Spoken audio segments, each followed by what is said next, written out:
About the ugly and violent events at the Capitol this past week echo ugly and violent chapters of America's past. We have thoughts from New York Times columnist Charles Blow, whose new book is called The Devil You Know.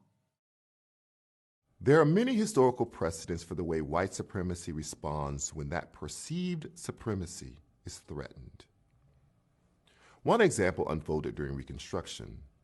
At the end of the Civil War, several Southern states were majority black, and several others were within striking distance of being majority black.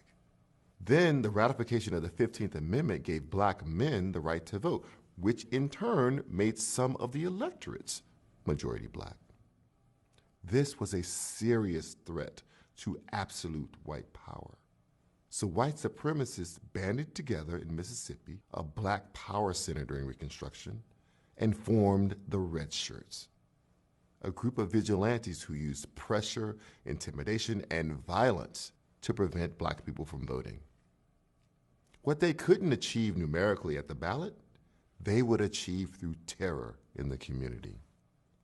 Their efforts worked so well that red shirt groups soon sprang up in other southern states. After their success, Mississippi called the Constitutional Convention in 1890 to severely restrict black suffrage and write white supremacy into the DNA of the state. State after state across the South followed the Mississippi example, establishing Jim Crow as the code of the region for more than 60 years. I came to know these facts academically as an act of scholarship, but I couldn't fathom living through such a period. That was until this election, which provided a modicum of similarity to that period over a century ago. Donald Trump tried to intimidate voters before and during the election, then sought to erase legal ballots after they were cast. He attacked large cities and swing states, those with a large percentage of black people, as corrupt.